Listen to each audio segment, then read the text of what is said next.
Good morning, good morning. Looks like day 5, or not really day 5, but step 5, video number 5 in this series on upgrading the Dana 30 front axle and steering for better off-road and better on-road. So what we're going to do today, we're going to put this Yukon free spin locking hubs kit together. I looked on the internet and I couldn't find anything. I found a couple of videos of guys who put them on, but there's not really a good step-by-step video of putting this on an XJ Dana 30. So we're going to go through this step by step. I went ahead and did one side last night, so I've kind of got it down, hopefully, where I won't be embarrassing myself. And I also can point out a few spots where you need to pay close attention. So let's get started. Like I said, we'll go kind of step by step by the directions here. Get the camera up here.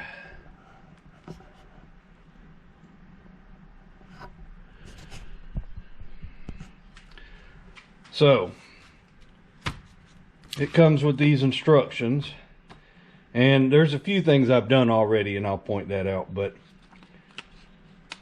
first step is to strip the front axle down to pulling the axle shafts out. So basically you'll be left with this steering knuckle bare with no axle.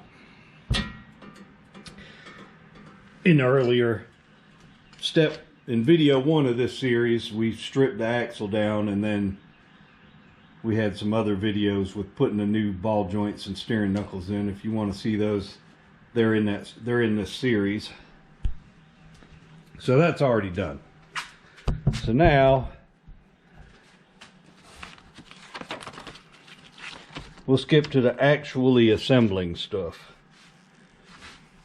So when you pull your axle shaft out, you're going to take the end piece off at the U-joint, and you're going to reuse your inner axle.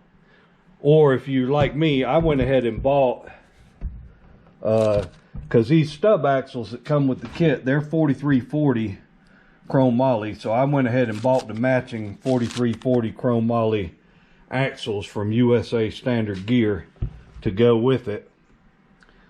But the first, you'll take the U-joint off of your axle if you're going to reuse this part, and you want to put this shield on, which it just presses on the end of there. It's not a super tight fit. You can tap it on there with a hammer, and then you're going to put your U-joint together either with your old inner axle, or if you buy a new one, you can put that together. I've already done that. So once you got the axle together, we're going to go ahead and insert the axle in the Dana 30. So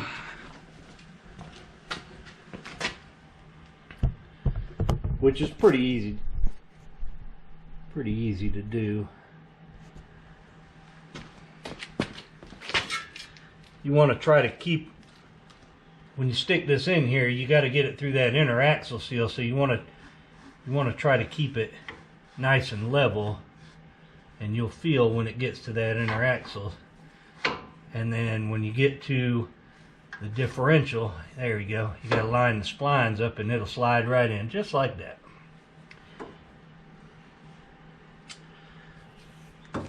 Yep, we are engaged. Okay, so that step's done.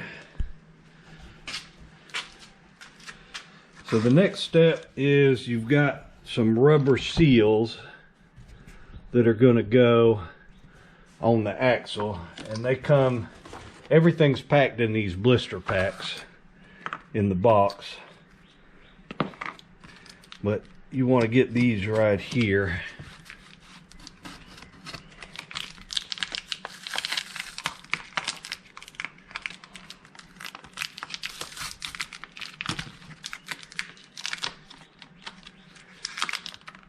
Specifically these two parts.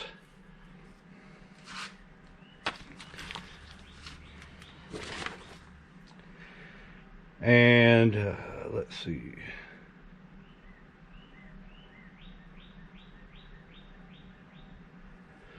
So you'll see on this, they call this a thrust washer. It's got a chamfered side that's going to go towards the yoke. And then this seal has got the thick side and then this kind of lip here. The thick side is going to go on the axle right up basically on top of that shield that you put on earlier. So I'll show you what that's going to look like. Get over here. So this part with the chamfer facing in goes right up and it sits right there. Pull this out a little bit. It sits right there, and then this seal will go on, and you just kind of pop it up on this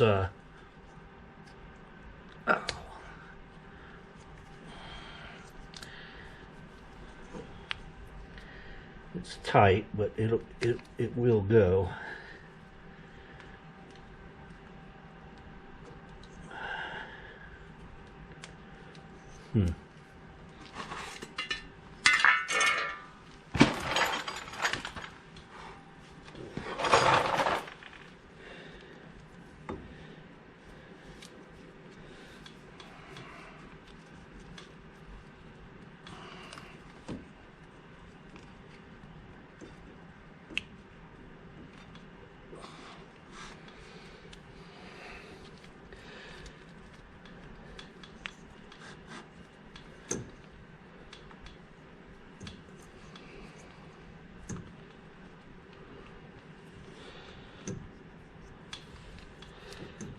This went on a whole lot easier yesterday.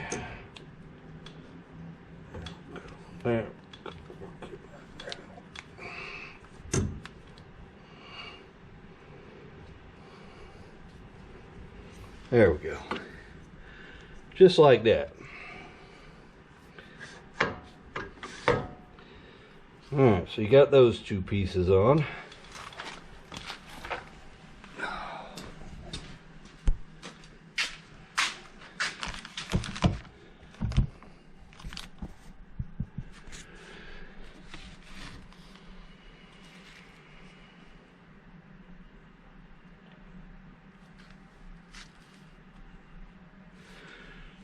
Okay, the next step, you've got the spindle.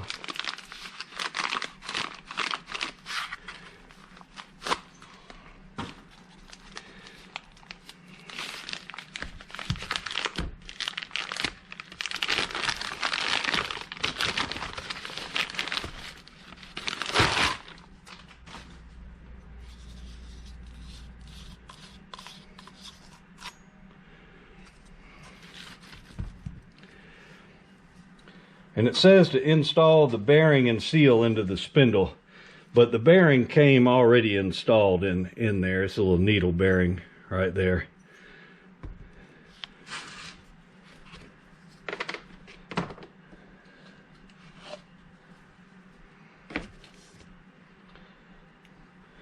I would suggest putting some grease in that needle bearing. It's got grease in it, but more is certainly not going to hurt anything.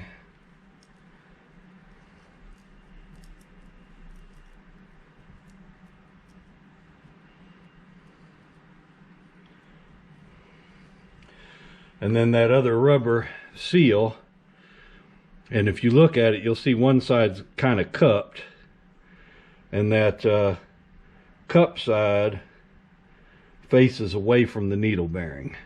So you just stick it in there, and it's just held in by the grease. It just sits just like that.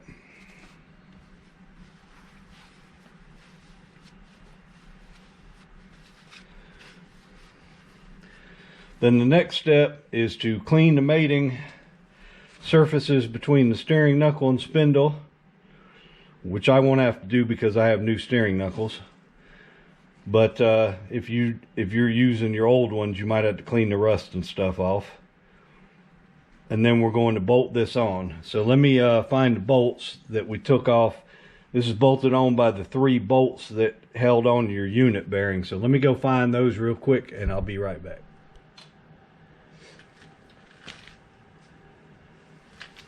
Okay, so you get your 3 bolts that you took out from the unit bearing. They're 13mm 12 point, and I've already got some Loctite on those. And what you're going to do is take your hub. You got your hub, and then you've got your dust shield that's got to go on here. So the dust shield goes on first, and it sits, kind of line the holes up like that.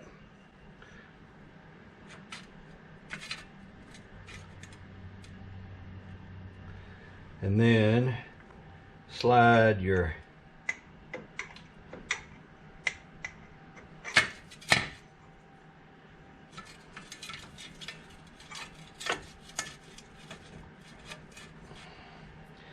now what you want to try to do is get that keyway as close to the top as you can.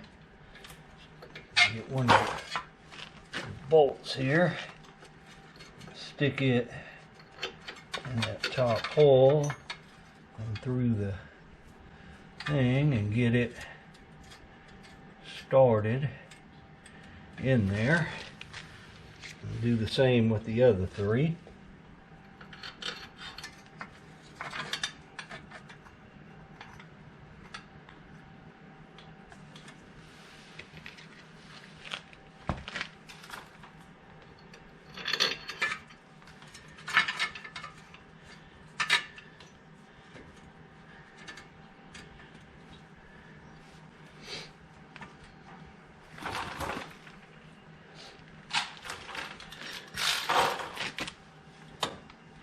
I'm going to run them up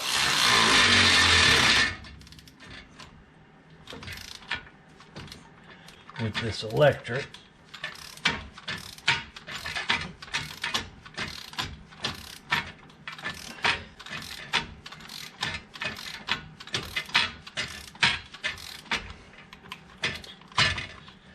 Which the battery is dead on now.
Once you get them all drawn up, then you're going to want to torque them to 75 foot-pounds.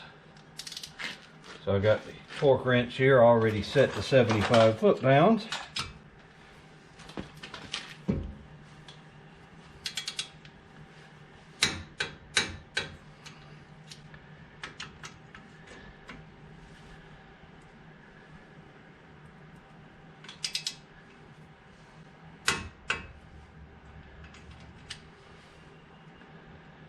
And make sure. Yeah, that's what I thought. Make sure when you set your torque wrench that you're setting it to 75 foot-pounds, not 75 Newton meters. because 75 foot-pounds is tighter than Newton meters. Okay.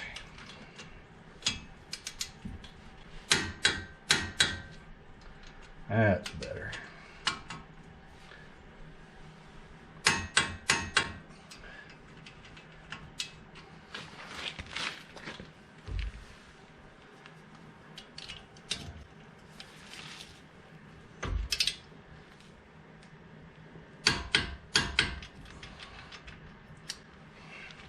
All right. Now these bolts are going to stick out like that. It's okay. They're not going to interfere with anything once you get this all put together.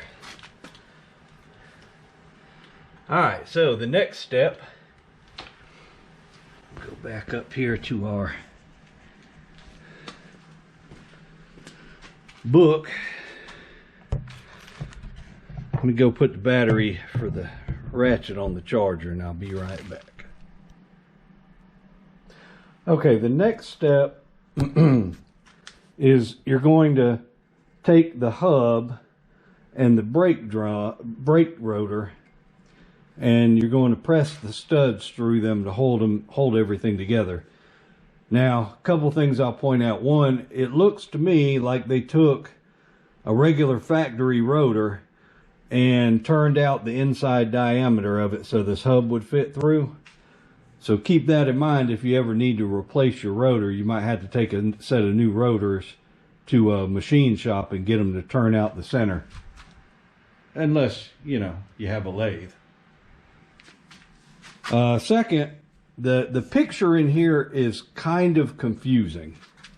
Because, let me show it to you.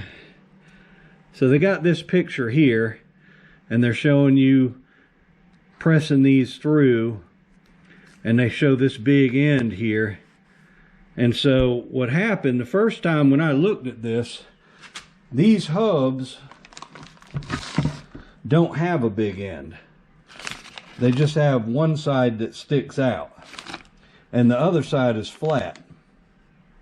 I believe this picture, these instructions also go for another, the YAW8, which is for the Grand Cherokees that have the 5 by 5.5 bolt pattern.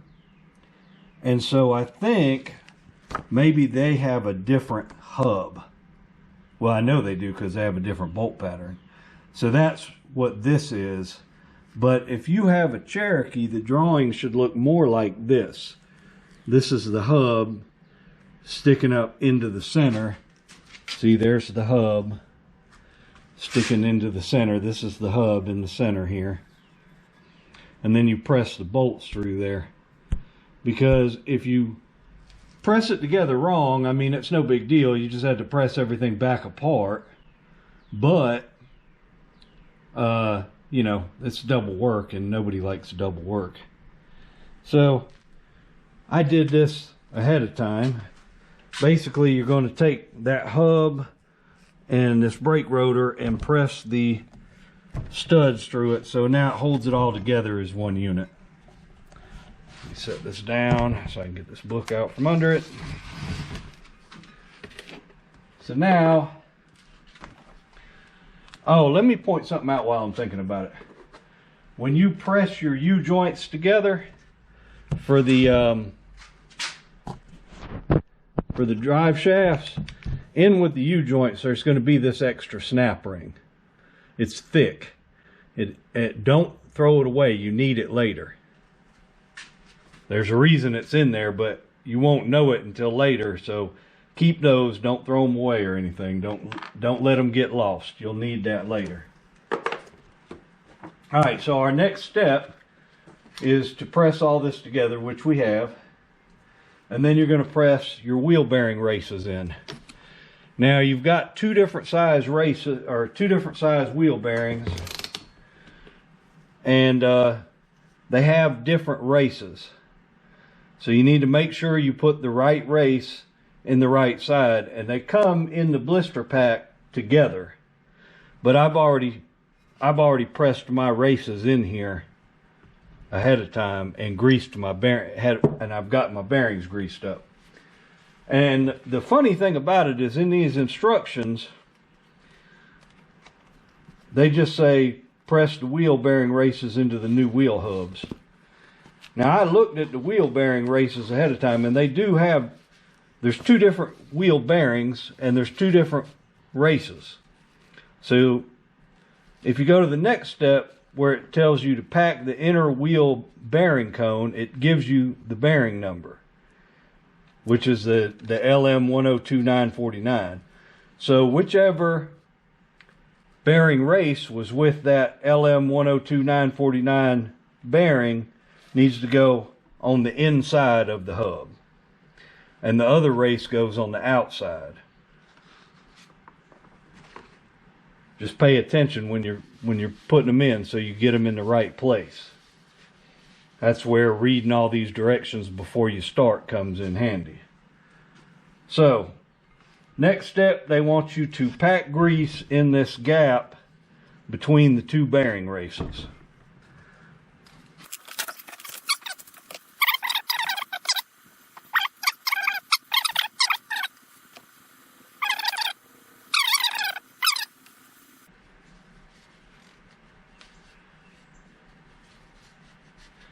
And then you're going to take your inner bearing,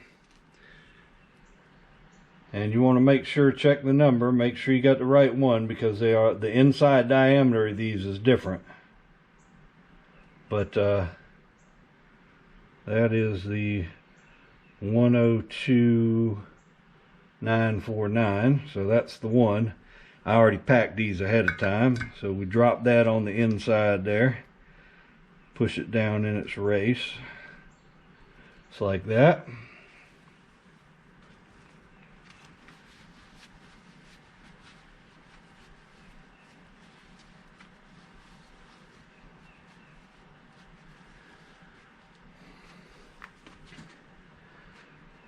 Then we're going to get our seal right here. And it says to pack grease in the back side of this seal, which is a good thing to do, because if nothing else, if you use a hammer to put this seal in, it keeps that spring from popping off the lip of the seal.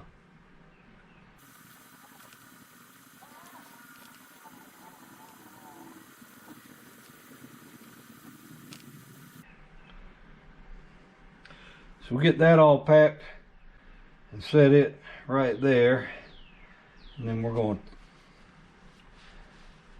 tap it down in its bore. Grab the hammer.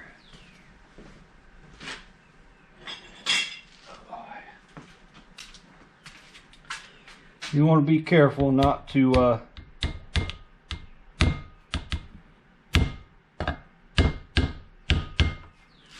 tear up the seal. You just go around with a little tappy tap, or if you got one of those, you can use a big socket or one of those fancy bearing installers. Now, it points out in the directions, and it's true, that this seal will stick out of the hub just a little bit when it's seated. See how it sticks out just a little bit? And that's okay. So we're good there. So now what we got is we are ready to install this hub. So you're going to want to pack your outer bearing, which I've already got packed right here. And you're going to get all of your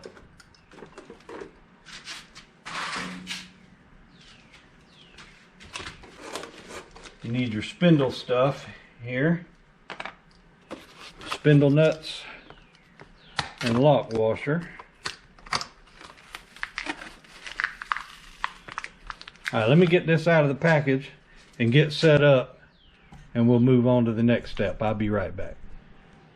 Okay, for this next step, you're going to need your hub, which we've just put together. You're going to need these nuts, and one of them has a little pin in it right there. See, that's the first one you're going to need, and that pin needs to face out towards you like this. So set it where you can grab it first. You're going to need the outer bearing already greased right there, and you're going to need a torque wrench set to 50 foot-pounds of torque with a spindle nut socket on there. So if you need one of these spindle nut sockets, you can get one on the Amazon, or probably the parts store has them. This is one style with the tits that stick out. There's another style where it fits over the nut and the tits are on the inside, which is a better, stronger tool, but I don't happen to have one for this size. And it's the same tool that you use for a Dana 44 axle. So if you're looking for one, just get a Dana 44 spindle nut tool, and that'll get you where you need to be. So what we're going to do is take this hub and get it guided up on here, and make sure that you don't tear up that seal and don't get the bearing cocked, and it'll slide all the way up on there like that. And you want to hold it with your hand so it doesn't try to slide back off. And take your previously greased outside bearing and slide it up in there like that. And then take your spindle nut with the tit facing out towards you and run it up on there by hand.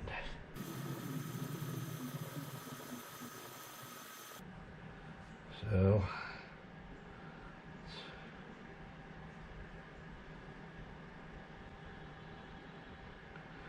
and back it down to 15 and try again.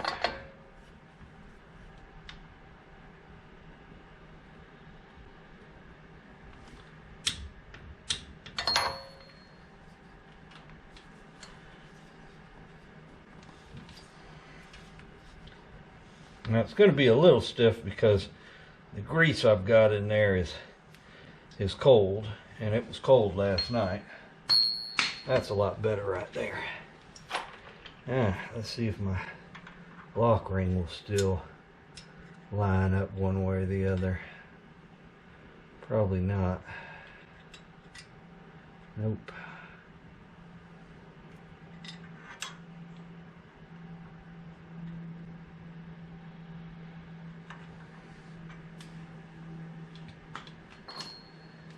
Gotta go just a hair.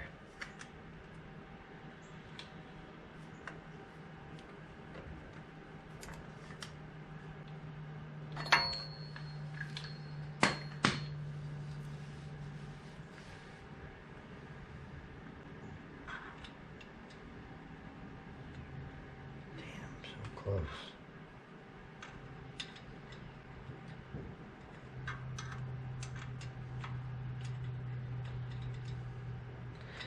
Hair more, just a tiny bit.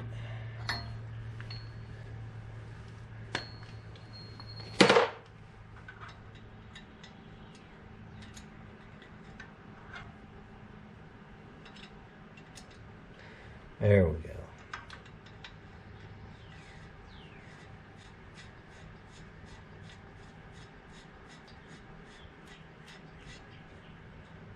All right. And we'll re-torque this outer.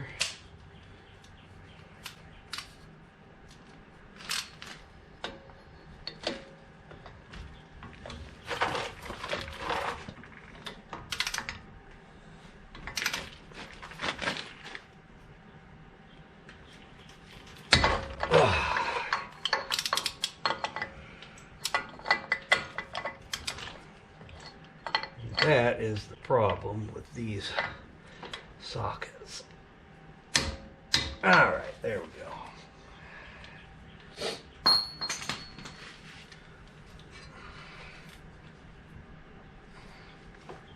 God damn.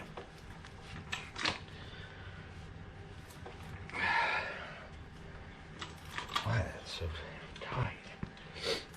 But it is.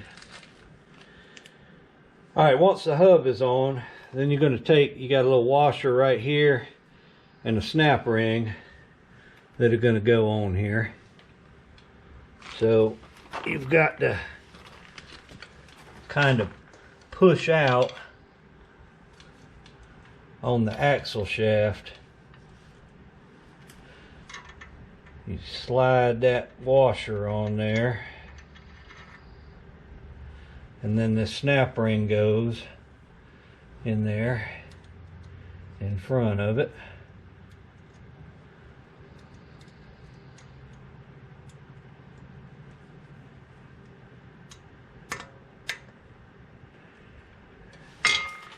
You want to pop that snap ring on there. I use a pair of channel locks to do it. It's not the right tool, but it gets the job done. Kind of need 3 hands on this part because you've got to keep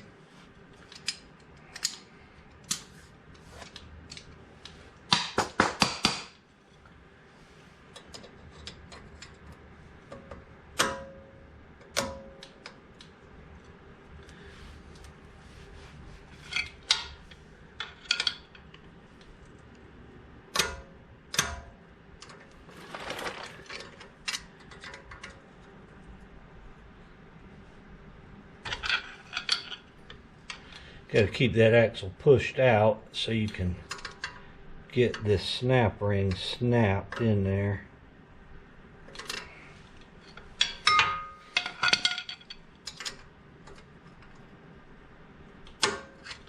Just like that. All right. So that's all set. And now we can get our locking hub. So the locking hubs that came with this kit, the well, let me wipe this camera off real quick.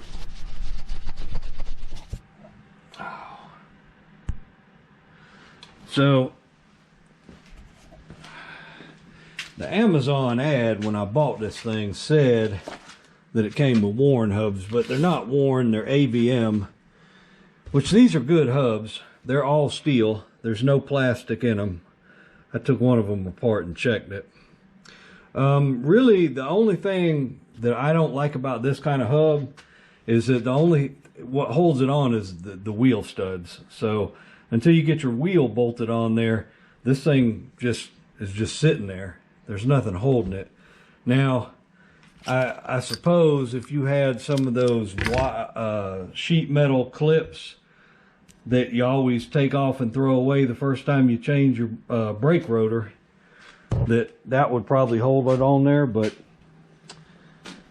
basically all this does is go on here like that, and you'll have to spin it around a little bit to get it to line up with the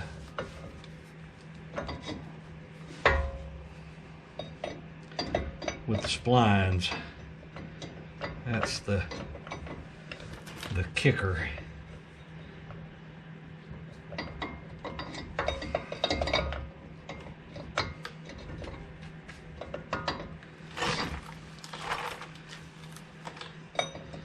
I did the other side. There we go.